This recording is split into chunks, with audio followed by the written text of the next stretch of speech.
but we are actually continuing on our demystifying Wi-Fi series. So continuing on from our previous one that we just did, which was on coverage planning. So if you didn't catch that, we've got a blog, we've got a webinar, we've got a video, and then again, same approach today. We're doing on capacity planning. So we have a blog, we have a video, and we're doing a whole special segment, 1 hour time slot for trying to demystify capacity planning, because we see it as being one of the things that usually gets really over exaggerated and can be one of the major factors that causes Wi-Fi networks to be not designed properly or appropriately. So really looking forward to this webinar today. So yes, who are we? Well, I am Matt. I joined along with Mac and Stu, like he already warmed us up and got us going. Thank you very much. So yeah, over to you, Mac. Perfect. So we are going to be talking about capacity. What is the capacity? Why should you design for capacity? And we will disagree slightly with Peter and his presentation when he was talking to us for 1 hour, saying that it's not possible to design for capacity. While we agree that it's not possible to be 100% accurate with what you're going to see in the real world, because that's the case, we still need to be as close as humanly possible when it comes to specifying capacity requirements, because what do you design against if you don't have capacity requirements while designing for capacity? It's not always the coverage, right? We were talking about coverage 2 weeks ago, by the way. If you guys missed that, go back and watch it. It's a great segue to this webinar. So we really need to be able to design for capacity. And what is the capacity? In short, capacity is the amount of airtime that we are going to have from radios serving our clients. And how to specify capacity. We need to know what types of clients, how many, and what those clients are doing in our network before we can start scoping up the capacity. So I will say that again, always design with not only coverage, but also with capacity in mind. Very important. And we will switch to a more in-depth talk about how to capture capacity requirements in a sec, and not only how to capture it from the client, but also how to translate the capacity requirements from a client into something more practical and applicable in the real world. And finally, we will show you tons of juicy demos, as we said we will, using Ekahau Pro. So let's crack on. So I saw in the chat there's some people saying that this is their first time joining us on a webinar, and it's absolutely amazing to have you. Welcome to our webinars. What we have covered before is that we've got 3 easy steps to get great Wi-Fi every day. And what we are talking about right now is diving into step 1. And how you get a great Wi-Fi network, it starts with a great design. But to understand what you're designing for, you need to capture these requirements. You need to understand what the requirements are from the customer. We translated those last week from into coverage planning perspective. But in this week's webinar, we're focusing on making sure you gather these requirements based on the devices that are going to be being used in your stakeholder, your customer's environment, making sure that you are designing for exactly how many users you're planning to have in the building, how many devices they're planning to have, what applications they're planning to have. And it's really important that you have this conversation up front with whoever it is that you're designing the Wi-Fi for, because like I said a minute ago, we see this as being probably one of the #1 things that gets over exaggerated, unrealistic requirements from the customer, and then lead you to thinking, oh my gosh, if I need to design for 1,000 users that all have 4 devices each, and they're going to be doing 4K streaming and uploading to Dropbox and video calling, and I'm going to need like 1 million access points to even just meet my requirements. So what we're going to help you do with this webinar is, when you get given these unrealistic requirements from your customer or whoever it is you're designing the Wi-Fi for, is to have an honest conversation with them and say, look, realistically, are they all going to be connected at the same time? Can you even use 4 devices all at one time? I mean, I could try, but I'm not sure that I could. But we need to set these realistic requirements. Next slide, please, Mac. Because when we have this conversation with the customer, we have to become what we like to say is a translator. Usually in our experience, when you're having this conversation with the people that they want you to design the Wi-Fi for, they don't necessarily understand technical Wi-Fi requirements or how the Wi-Fi should be being designed. That's what you're there for. So what they're going to just tell you is, oh, Matt, I want my Wi-Fi to work for when people are on their video calls and they've got their personal laptops, their private mobile phones that they want to bring in. They got their smartwatches all connected to the Wi-Fi when they come in. I just want it all to work and they can just move around freely. So then now you need to kind of like decipher that information and then think, okay, so they want to be able to do voice and video over wireless. What is that going to mean for like the technical Wi-Fi requirements? You know, good primary coverage, good secondary coverage, really good signal to noise ratio, hardly any channel interference, this kind of stuff. You're never going to get given that information up front from the customer.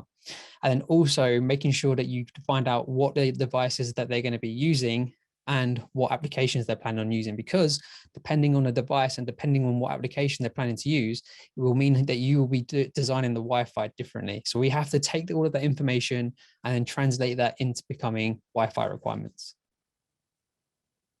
And that leads us to a very important conversation, how to translate this requirement. So let's stop here for a minute and think about what kind of information you are getting from your client when you ask your client, Mr. Client, what are your Wi-Fi requirements? And then they say, we need to have Wi-Fi everywhere and it needs to be working on all our devices. You think, I'm fine, cool. So coverage-wise, you can have it everywhere, as we discussed 2 weeks ago, in a toilet, in a parking lot, in the staircase. When you start talking about that, then they reflect for a sec, and then they say, okay, actually, you know, we need to have coverage here only where people are sitting in open spaces. And when it comes to capacity, however, our users, since we don't have any cables routed to our desks anymore, they are carrying around 4 devices per person. And you think, does it make sense? It seems like a lot. But then the client says they have a corporate laptop that they are using all day. They have a corporate phone that they are using all day. They have a private phone that they are also using. And a 4th device will be anything else, might be a watch, a tablet, or anything else. And since, let's assume that the client sits in a typical carpeted office space, they are using typical enterprise applications like web browsing, video or voice calls, printing, file sharing, music streaming, video streaming. All of it is very relevant. You might think if video streaming is, but it is, because you have instructional videos on YouTube, you have Udemy courses, you have your videos for compliance inside your corporation that you need to watch and then have a quick quiz against. Video calls are extremely popular right now because you have a mix of users sitting in the office, at home, in a different city, different continent, and they will collaborate together. Like, look at what we are doing now. We are sitting on a meeting. We are sharing our screen. You see our faces. We see the chat. We see the questions. And I'm using now, my friends, 180 kilobytes per second. So around 1.5 megs per second. It's all I'm using. But when you ask the client how they're going to use these apps, how many, and what these apps are, they will come back to you saying that they need to use all of them. And then you start adding up all the apps in green, and you conclude that all your devices, they need to be using 10 megs per second all the time. Is that really the case? So now we move to defining the high-level assumptions, requirements. We have up to 100 users for that particular customer. They said that they have up to 4 devices. Users are expected to do everything in green. We are designing for 5 gigs, and the typical exaggerated wrong assumptions are that all users are sitting physically in the office. But in a practical world, only some of them will be in the office. Some of them will be in the toilet. Some of them will be grabbing coffee. Wrong assumptions say that all devices are connected to Wi-Fi, but practically they won't. Your laptop will be connected to Wi-Fi, your smartphone may be connected to Wi-Fi, and your secondary smartphone might be in your pocket, might be asleep. You might not have your tablet on you today. So not all the devices will be connected. And even if they are connected, not all of them will be actively used. As Matt has mentioned before, you might be browsing on your computer while streaming music, but when you listen to music, you won't be watching YouTube, will you?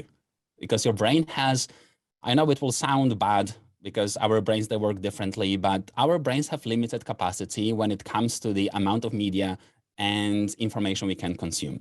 So when you're listening to music, you won't be listening to a video. When I'm on a call right now, we are hosting this webinar, I won't be browsing and I won't be watching Netflix. So it's unrealistic to think that all the devices that we have will be actively used. And even if they are, they won't, but even if they are, I will not be using all those applications. I will be using one, maybe two at the time. So if we don't translate these exaggerated requirements into more practical ones, then we end up designing for 400 devices, and those devices doing 10 megs per second, it translates to 4 gigs per second. So not only we need to have a massive WAN connectivity, like a massive broadband pipe, but also we need to have tons of radios, tons of access points serving those clients. And if we don't have enough APs, enough radios, then it's bad because we don't have enough capacity. If we have too many APs, it's also bad because in typical carpeted office space, open spaces, when you start putting in too many APs, you will not be able to reuse these channels in a way where you won't have channel contention, cross-channel interference, channel overlapping. By the way, we will talk about channel planning in 2 weeks' time. So stay tuned for that. We won't be diving too deep today in this topic. So we need to be more realistic, guys.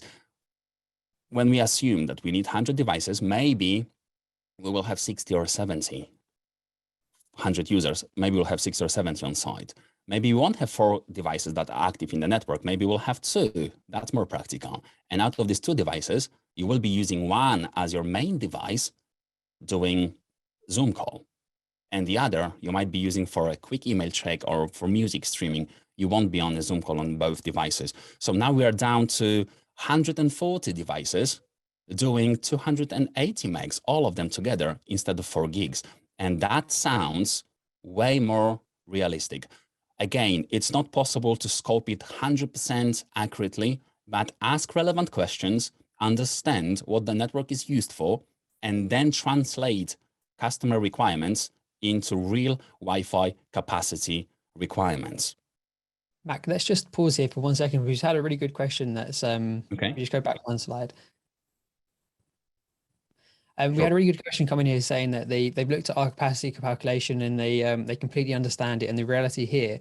But the question is saying that should we be designing based on what is the worst case scenario and the highest demands? Well, we should, but well, the worst case scenario is that everyone is using all devices with all the applications running on it at the same time, but we won't see that really. So the worst case scenario is what we probably see in the practical side.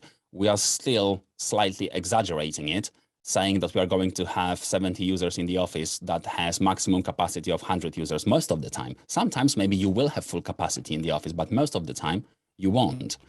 If you accept the fact that for 99.5% your Wi-Fi works perfectly well, and then when you have a corner case, when you have more people than usual in the office doing more stuff than usual, and it starts to go a little bit slower, is that something that we can accept? Is that something that we want to accept?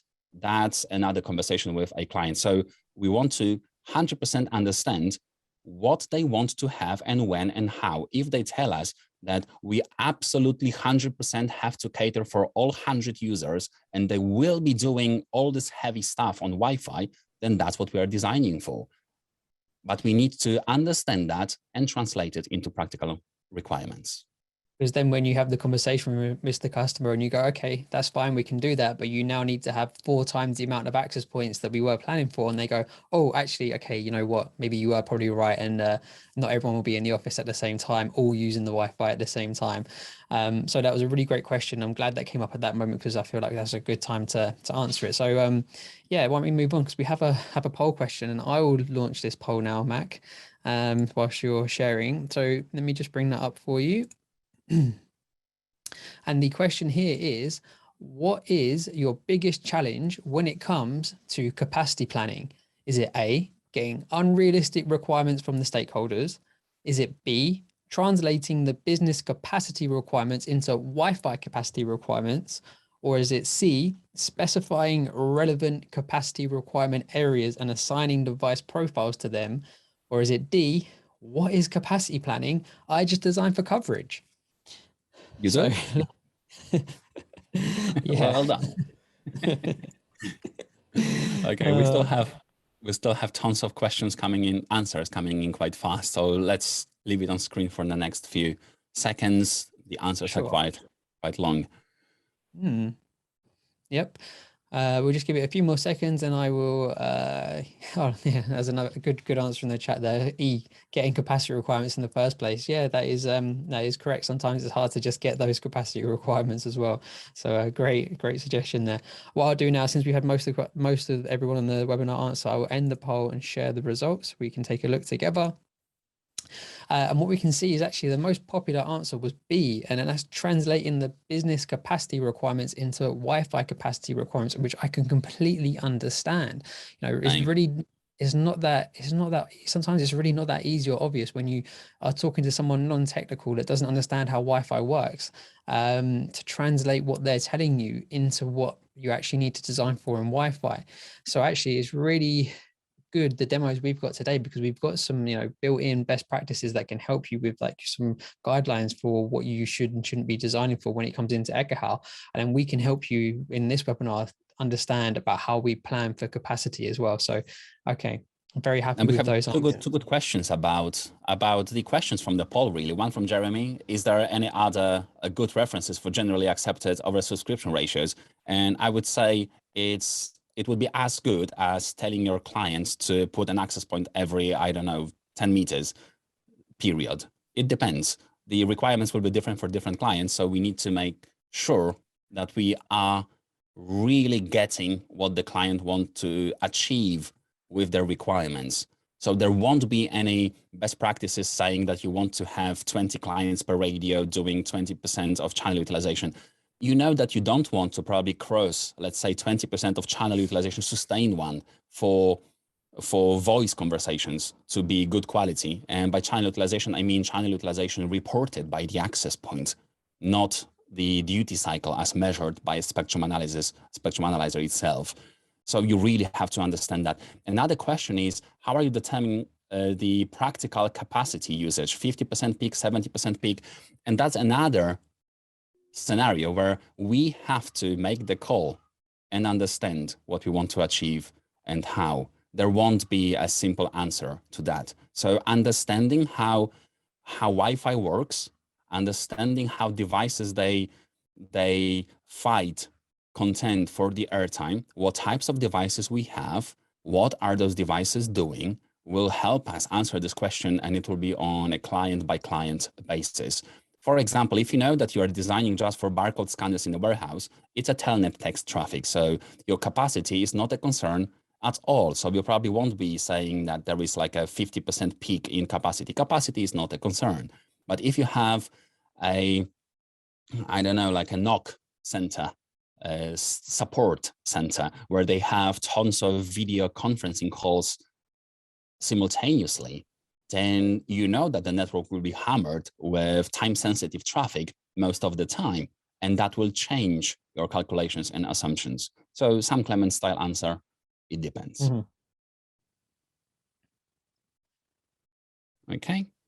Okay, so we wanted to invite you all to the Ekahau bar to take you through a really fun analogy when it comes to getting your capacity planning right for your client devices, or getting it wrong, as we might see here. So why don't we all take a little peek inside of the Ekahau bar, and we can see how, you know, going to the Ekahau bar can be like, you know, how Wi-Fi works. So next slide, please, Matt.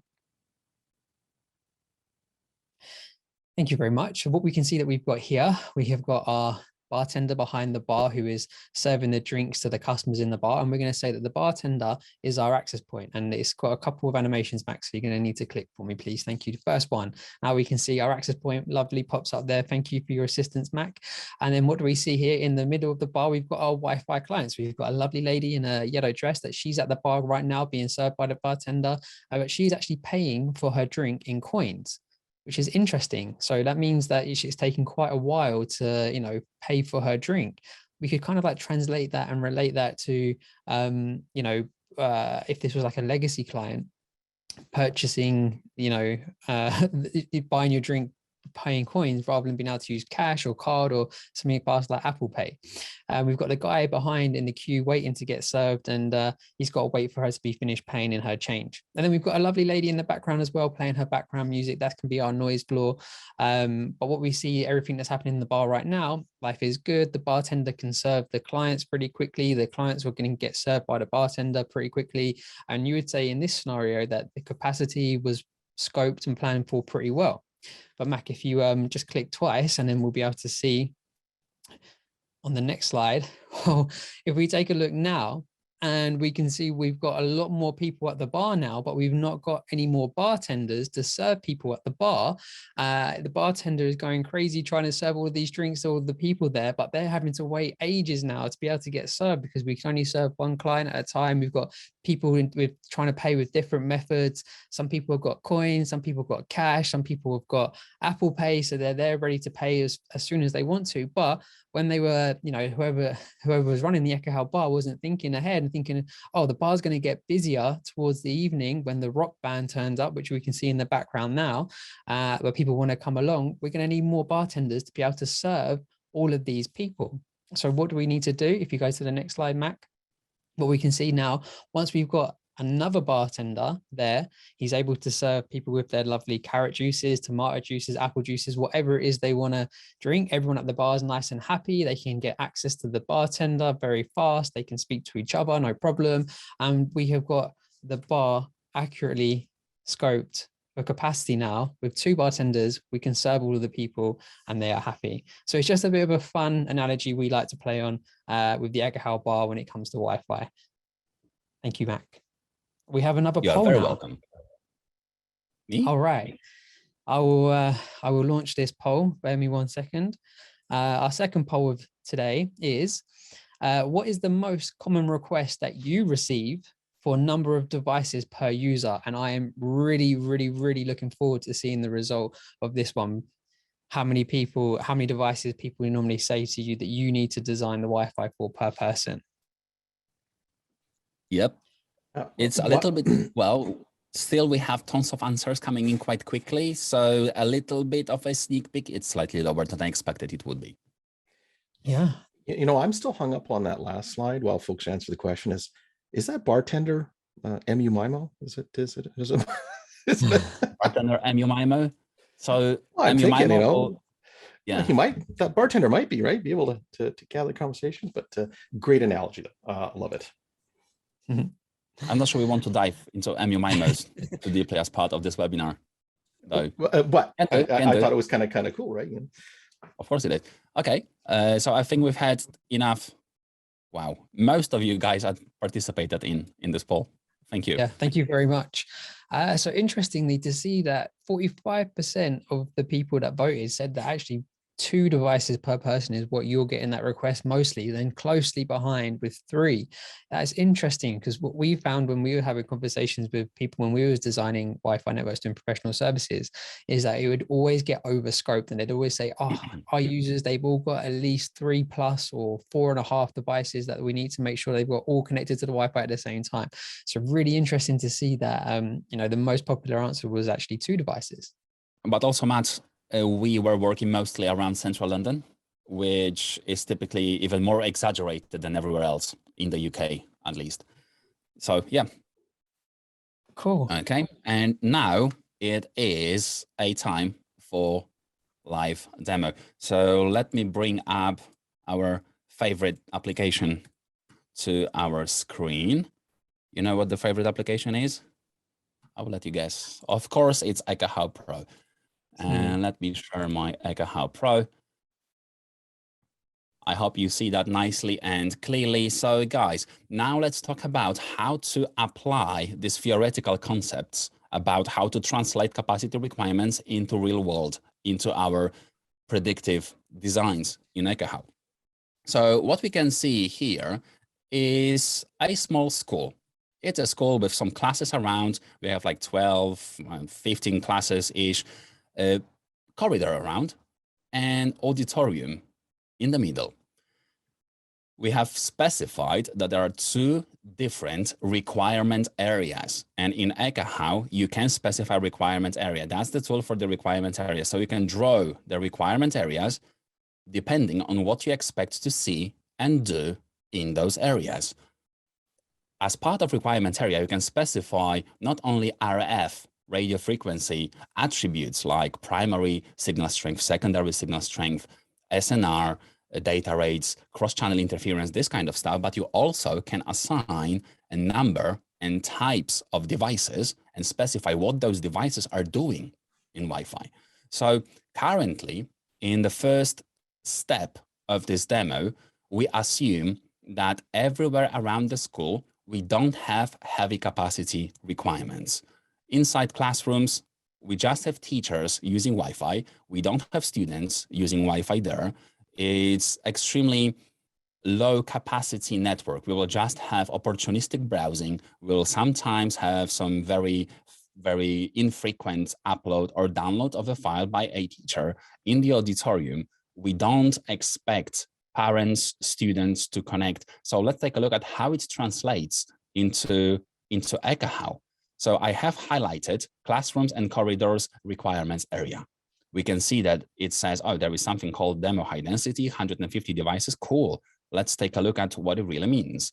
So I right click and edit the area, or I can click advanced, and I can see that as part of my requirement area called classrooms and corridors around entire school, I'm expecting to see 50 laptops and 100 smartphones. Not more than that. It's a little bit, even that is a little bit exaggerated. So even if I have some students, staff, teachers, they probably won't be carrying as many devices. So we are trying to cater for the worst case scenario. And the laptops, they are expected to be doing lightweight activities on Wi-Fi. So we have specified, assumed, translated the requirements to 1 meg per second. And now when you put these devices as part of a requirement area in Ekahau, Ekahau will assume that all of those devices, they are spread equally around your requirement area, equally spread. So I will have 150 devices spread equally around the school. And all of those devices will be all the time doing whatever we specify in the SLA. They will be using 1 meg throughput here, like all those laptops all the time. That's how Ekahau calculates capacity. So that's around the school, 150 devices. Now inside the auditorium, and you can see that I have another area here called auditorium. That's a nested area, nested requirements area inside a pre-existing classroom and corridors area. If you nest area inside the area, it's fine. You can either draw adjacent areas close to each other and it's fine, or you can nest area inside an area. And now the auditorium requirements area will exclude the devices specified in classrooms and corridors areas that is under the auditorium area, if that makes sense. So as part of the auditorium, we have just 10 laptops and 50 smartphones. It's not too many, is it? We expect laptops just to have some staff using laptops on a background sync.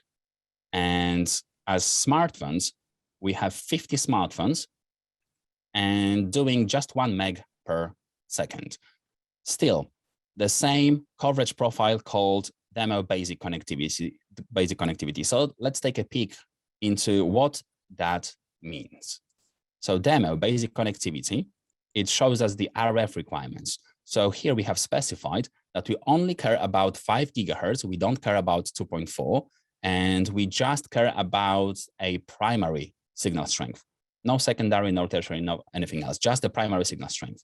Data rate set quite low to 12 megs, signal to noise ratio typical 25 dBs, and we don't want to have any channel interference. So 1 CCI, channel contention, channel interference, at around signal detect, preamble detect threshold of neg 85 dBm. And these basic connectivity requirements are configured for both our areas, classrooms and corridors and auditorium. Here it's also should be basic connectivity area. Okay, so having said that, let's take a look at the signal strength first.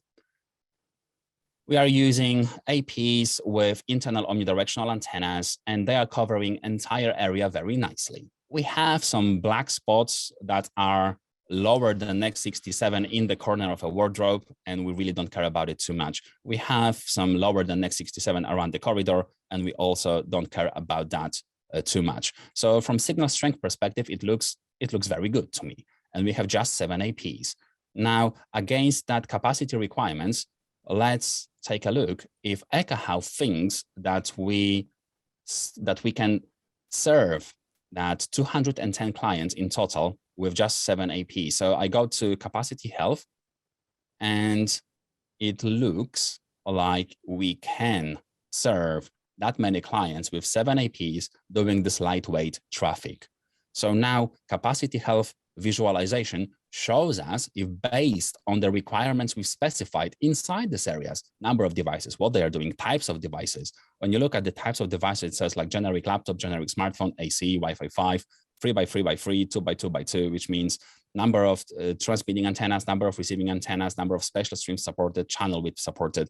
So having everything in mind, Ekahau will calculate, and capabilities, knowing capabilities of the access points as well, Ekahau will calculate if it's enough for that capacity or not. Okay, so life is good, everyone is happy. Now let's change the requirements a little bit. The school, a few years later, decides that not only teachers, but also students will be using their devices during classes. And we need to have quite a lot of devices associated to these APs. Additionally, when students, they walk around the school, when teachers are walking around the school, they are expected to be able to stay connected to Wi-Fi, to maintain a call, to be able to stream, to be able to download bigger files. So that's around the classrooms and corridors. Let's focus on classrooms and corridors for a sec. So let's adjust our requirements a little bit here. So now we want to have not 50, but 100 laptops, and not 100 smartphones, but 200 smartphones. And not only that, now we know that these devices are going to be used quite heavily. Let's adjust the throughput that we think these devices are going to be requiring to operate in the network from 1 meg to something higher, like 2 megs here. And for smartphones, the same stuff, something higher, like 2 megs here. So this now, it looks to me as quite exaggerated scenario, but let's stick to that. So we have twice as many devices doing way more stuff on Wi-Fi. Let's also adjust the coverage profile. So we are changing coverage profile from basic connectivity to high density. And now what's changed, as part of high density, we now want to have not only primary coverage, but we also want to have a secondary signal strength, secondary coverage, and higher data rates, and still no channel contention. Now you might ask, why do we need to have a secondary signal strength? And there are several reasons. Reason number one is roaming. Since we know that devices will be moving freely around the school, we want to ensure that the access points will be able to tell those devices moving around using roaming. It's not a roaming amendment, we're using roaming improvement like 802.11k neighbor list, which access point a device can go to next without having to go off channel to scan for better alternatives. So they will be able to roam quite seamlessly if we have secondary signal strength. Another reason for secondary signal strength is adding more capacity. So we will have more radios serving similar areas, catering for more users if we want to. And another thing is redundancy. If you lose a primary AP, secondary AP will always be able to cover for the loss. So now we have higher density RF requirements, higher density capacity requirements.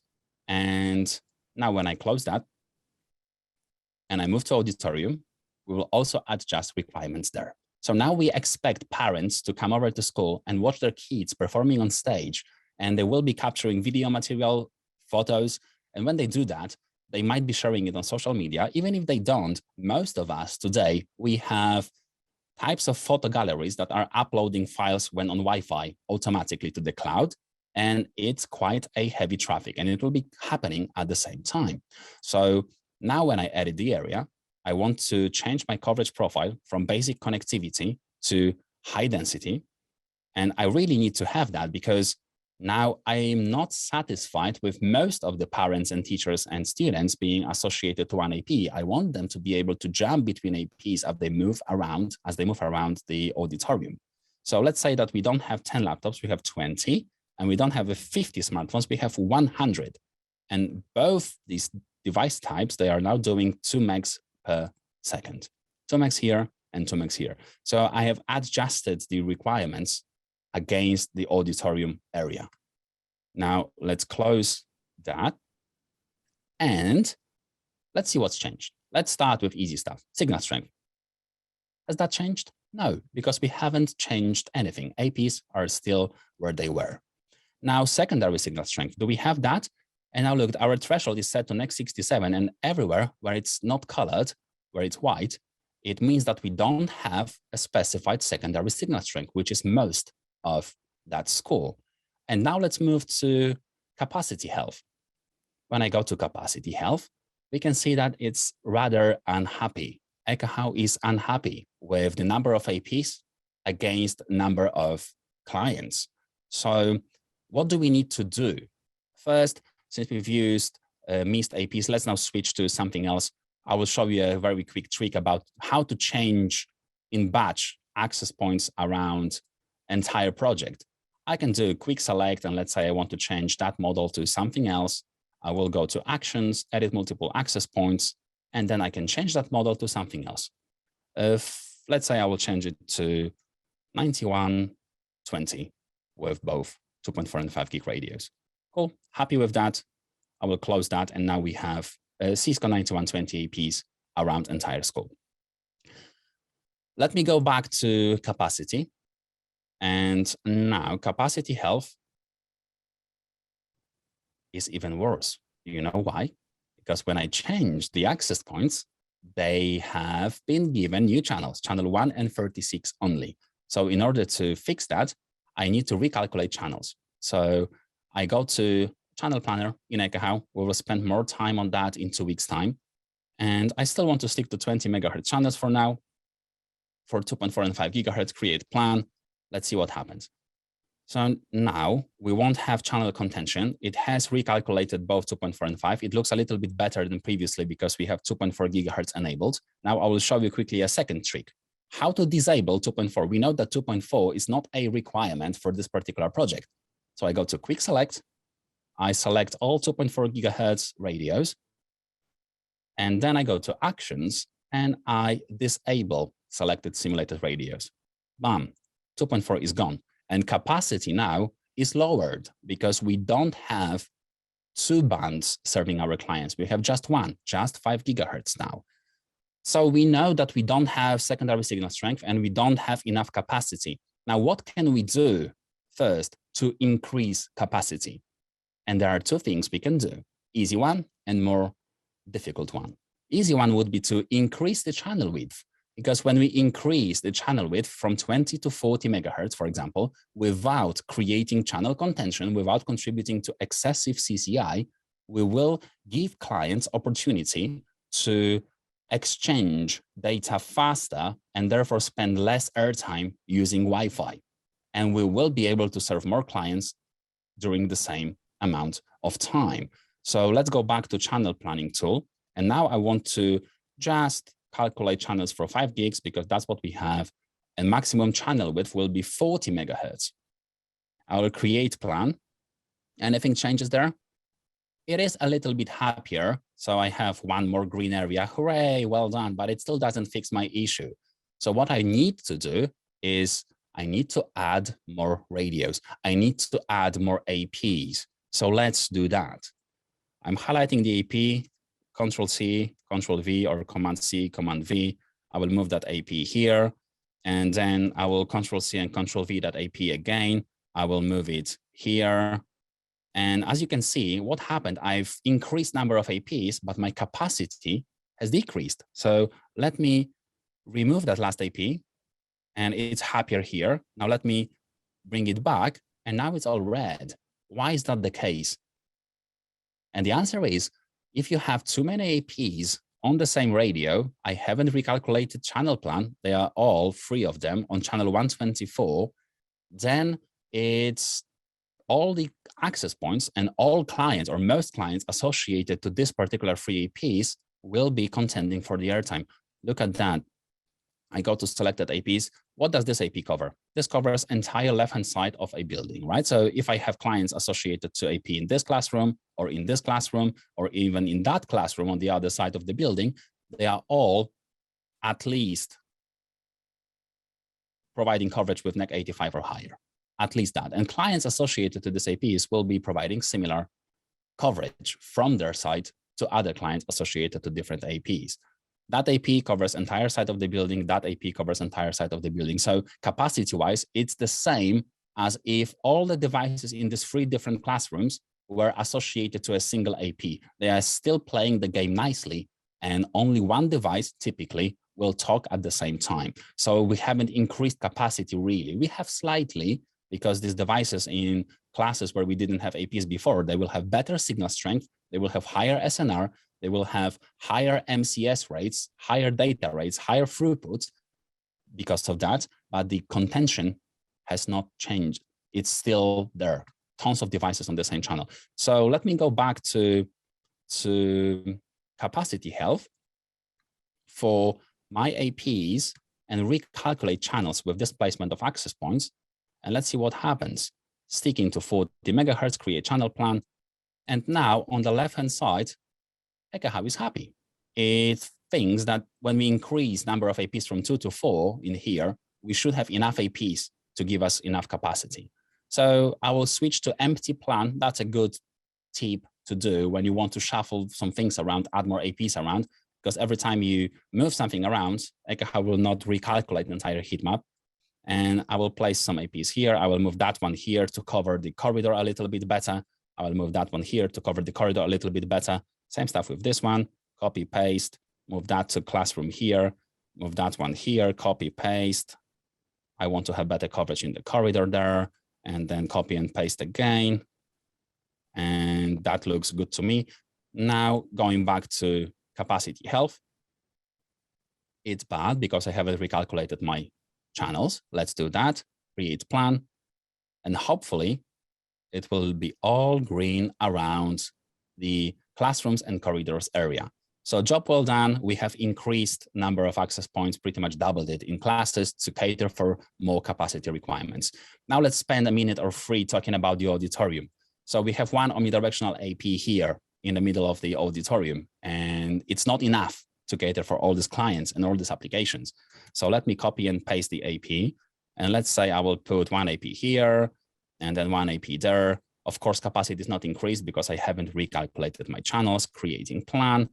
I have 2 radios now, still not enough. So I need to have more radios. And what do I do now? Do I cover it in a zigzag manner? So it's more, I don't know, it looks better and it ticks our OCD boxes better a little bit. And let me recalculate channels now. Is that enough? And it's still not enough. So I need the 4th radio. So look, guys, I need to have 4 omnidirectional APs, I think. Let me move that around a little bit so we see if 4 radios are enough to serve all these clients specified inside auditorium area. Recalculating channels. And ta-da, 4 APs, 4 radios is what we need there. So we might say that from Ekahau's perspective, everything is fixed, but is it? So this is the entrance to the auditorium. What's going to happen is most of the clients, they will come through that door and they will associate, if they are active at the time of the entrance to auditorium, to that AP. Because that AP, when I look at signal strength for selected APs, that AP covers entire auditorium, that AP covers entire auditorium, so does this one and that one. So when you have clients entering auditorium from here, they will associate that first AP on their path. And even when they move to the other side of the auditorium, the RSSI signal quality from that AP around the entrance will most likely be good enough for these clients to stay connected to it. So we are not fixing capacity problem because most of the clients will most likely be associated to the access point closest to the entrance. So what we want to do instead is probably use a different type of antenna. to cover that space. So I will remove the access points from there. I will make the heat map empty, and I will change my AP model to still, AP model stays the same-ish. It's still 9120 with external antenna module. And now I will use the antenna 2566P. That is a directional antenna with 6.7 dBi gain and a flattened cone of coverage in front of the antenna. Now, when I move this antenna, when I position it here, and I look at the signal strength from the selected AP, how does this look now? Does it improve our situation? Not really. It still covers entire auditorium. This is because by default, Ekahau places directional antennas against the walls. When I edit that access point, I can see that my mounting is against the wall, and I can see it visualized here. So what we want to do instead, to make the cell sizes smaller, to force clients to jump between different APs when they are inside a smallish auditorium, is we want to suspend them down from a ceiling, create a cones of coverage. With this antenna, it will be like a flattened cone of coverage shooting from the ceiling towards clients, providing them with amazing, super strong signal, translatable to amazing SNR and highest available MCS rates for all those clients. So let me change that to ceiling 2.4 meters suspended on the conduit bracket.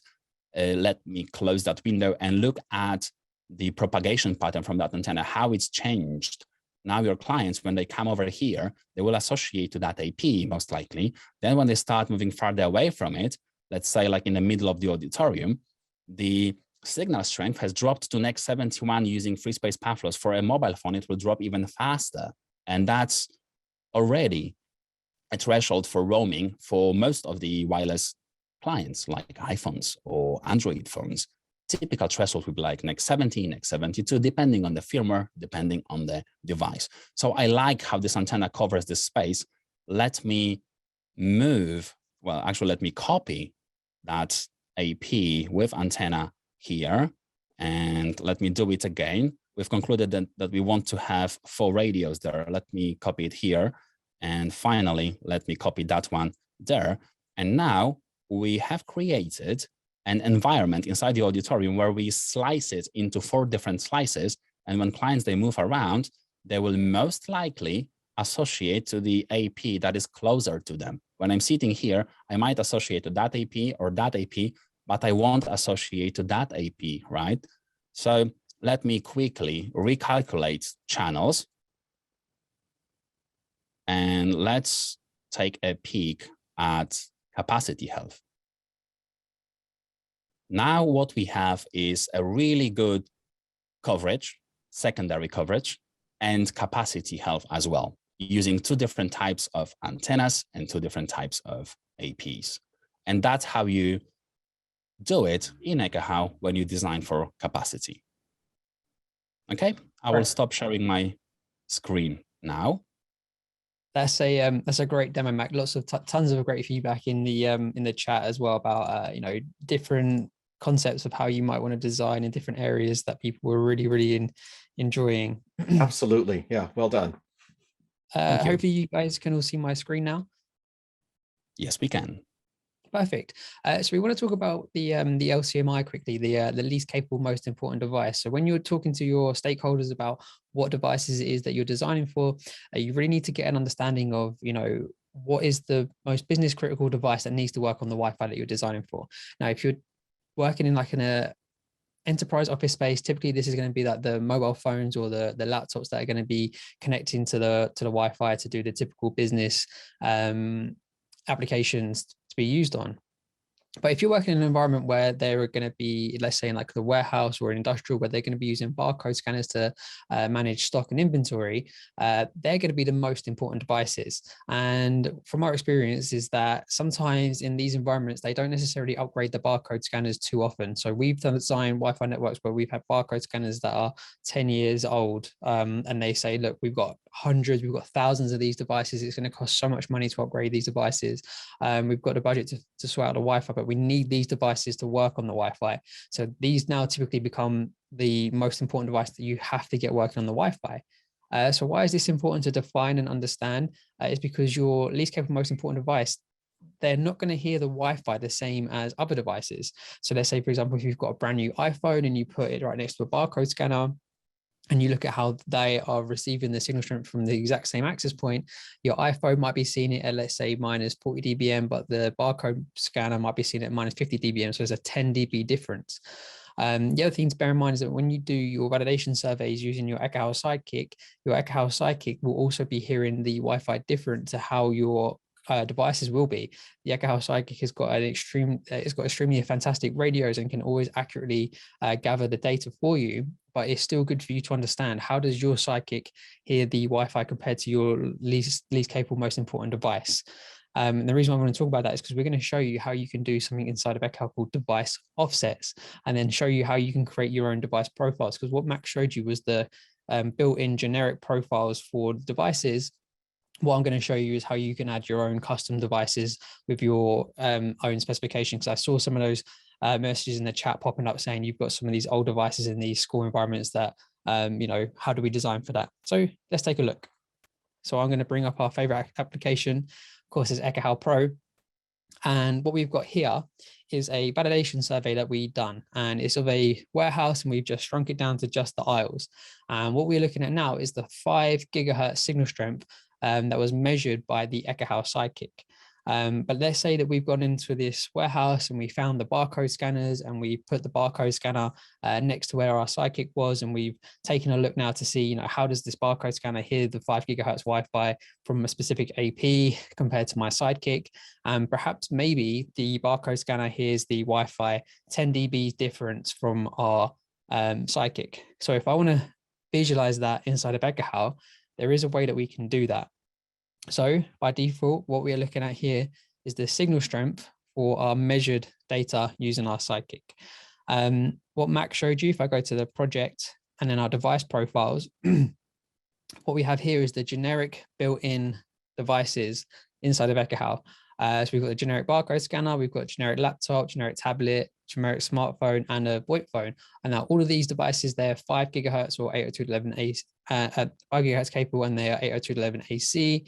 And the difference here really is like how many transmitting radios they have, receiving radios, and spatial streams, as well as what size channel width do they support. So these are the ones that are built in right now, and I'm going to show you how we create a custom one in just a moment's time. But what I want to do, I'm going to show you a trick inside of Ekahau. It's a bit of a secret hidden trick. Not sure if everyone's come across this before, but if I click on the legend down here, notice at the moment, this is all that we see. If I click off of it, and I'm on a Mac, so I'm going to hold down my option button, or if you're on a Windows, I think it's the control, you might see that there is an advanced setting that has now popped up. Ooh, is what I'm hoping everyone just kind of said as I did that, if you didn't know that was there. And then what I can do now is I can change the view to view it as the generic barcode scanner. And by default, the generic barcode scanner has got a 10 dB offset built in. So if I choose this visualization now, and we look at the heat map, is now showing us the signal strength from the generic barcode scanner's perspective. But what I just said is that you should get your customers or your stakeholder, or whoever you design the Wi-Fi for, their barcode scanner, and you should measure that to do your offset. So how do you add your own device with its own offset into Ekahau? So what I'm going to do is I'm going to put this back to the measured data for now. View as measured. Okay, and I'm going to go to project, device profile, and then what I'm going to do now is I'm going to click on add, and I'm going to call it Stu's barcode scanner. I reckon Stu's got his own barcode scanner. I'm sure he would have. And now we can select what technology. So the technology we could select here, we've got a drop down. We could actually choose 11AX 2.4 and 5 gigahertz, or we could stick to 11AC on 5 gigahertz and 11N on 2.4, or we can make it 11N 2.4 and 5 gigahertz, 11N 2.4 only. Or if it's a really old barcode scanner, maybe it's a 11B barcode scanner, we can select that here. And when we do that, it automatically doesn't allow us to change the maximum supported bandwidth because it's 11B client. If I put it back up to, let's say, just stick to 11AC, we can change what its maximum channel width that it supports is here. I can make it, say, 80 megahertz wide. I can say for the MIMO, if it's a 1x1x1 or all the way up through to 8x8x8. But I don't know about you, but I haven't seen many 8x8x8 barcode scanning clients. So what I'm going to do is I'm just going to select 2x2x2 for now. And then now here is where we can apply the offset. So we work in negative values for dBs. So let's say that we've got the barcode scanner and it hears the Wi-Fi, let's say -7 dB less than the Ekahau Sidekick does. What I can do now is I can just do -7 and -7. And then band selection, I'm just gonna leave it automatic. You could pick it if it wants to prefer 5 gigahertz or not, but I'm just gonna leave it as automatic and then hit close. And once I hit close, I can then come over to here and hold down my option or control and then change the advanced view to view as Stu's barcode scanner has now appeared with a -7 dB offset. And what we see now is the signal strength with the Stu's barcode scanner with a -7 dB offset. Now you can do that if you wanted to, create with your own barcode scanners, but maybe you've got the latest iPhone, which is Wi-Fi 6 capable. You can create your own device profile. So again, here, if you wanted to make it, let me just make one that says iPhone 13, and you can make this a Wi-Fi 6 client device very easily. The other thing that I wanted to show you that you can do inside of Ekahau is you can create your own usage profile. So if you come here to where it says project and then come down to usage profiles, this is where Mac was showing you where you've got the different kind of like baked in already usage profiles for the areas that he was showing you inside of the school. So you can select different SLAs, different bandwidths for what you want to assign to one of these devices. But let's say you take a look at this here and you think, okay, this doesn't necessarily have the exact requirements that I was looking for to build for my design. And what you can do is you can create your own usage profile. So I'm going to call this one Stu's usage profile. And what you can do now, when you click on this drop down, there are more options for you. So we can see here that we've got like YouTube at 1080p. I'm sure that Stu loves listening to some YouTube. We've got some Apple Music. We've got some Apple TV as well, Netflix. We've got file sharing, Dropbox, download, upload. We've got like Netflix at 4K 25 meg. I'm sure Stu streams Netflix at 4K 25 megabits per second. Absolutely, just load it up. The other thing you can do is you can add multiple usages into your usage profile. So if Stu's watching Netflix, plus he's doing some conference calling on WebEx, you can add multiple to your usage profile, and you can create your own custom usage profile. When you're doing your predictive model, you can assign it to your area, have your custom, Wi-Fi 6 capable devices, plus your custom usage profile, so it meets your requirements. And let me go back to Chrome and yes, finish up really, because we are getting to the top of the hour now. That was a really amazing left. Yeah, it's a really amazing demo from Mac. I hope you enjoyed that. We've tried to answer as many questions in the chat and in the Q&A as possible, but please do upvote any questions in the Q&A that you really want us to answer over the next few minutes. We will hang on for a few minutes over the hour if you want to stick with us. But yeah, we will take a look now at the Q&A. Mac, anything that you want to answer straight away? Yeah, sure. Number one on the top is the mobile view. Let's talk about that for a sec. So guys, mobile view is no different to what Matt has shown us with device offsets. It's around NEC 8 or NEC 9 or NEC 10 dBs, depending on the channel and on the frequency. It's just the typical offset of a typical mobile device. If you don't know your devices that you are designing against, if you're not sure about your LCMI, the mobile device view will show you a view from a typical mobile device perspective. It is, however, always best to fully understand how does your specific least capable, most important device, LCMI, see the network when compared to Ekahau Sidekick. And then when you do a validation survey with Ekahau Sidekick and you know that your phone is 7 dBs less sensitive than your Sidekick, then you apply offset with next 7 dBs on the frequency that you are using now. And then you will see a validation survey as from the perspective of your mobile device, for example. So nothing wrong with using mobile device button for as long as you're happy with like the typical value instead of measured known value. And if you want to know the offset of your mobile device, you want to take your Sidekick with you, not Stu, like a Sidekick hardware, take your mobile device and stand together like 10 or 20 or 50 meters away from the IP and compare the RSSI from these two devices. What is the difference in hearing sensitivity of them two? And then you can come up with the offset. Any other questions there? Stu, you're Yeah, you're the man in the Q&A. Yeah, actually, I've been answering a lot of them, and a lot of great questions and some great things that you covered. Both of you covered actually throughout the demo, but one actually came in and I just moved it. Okay, so this one's actually from Raila. And does changing the way you mount the antenna from the wall to the ceiling affect polarization? And, not all antennas have dual polarization.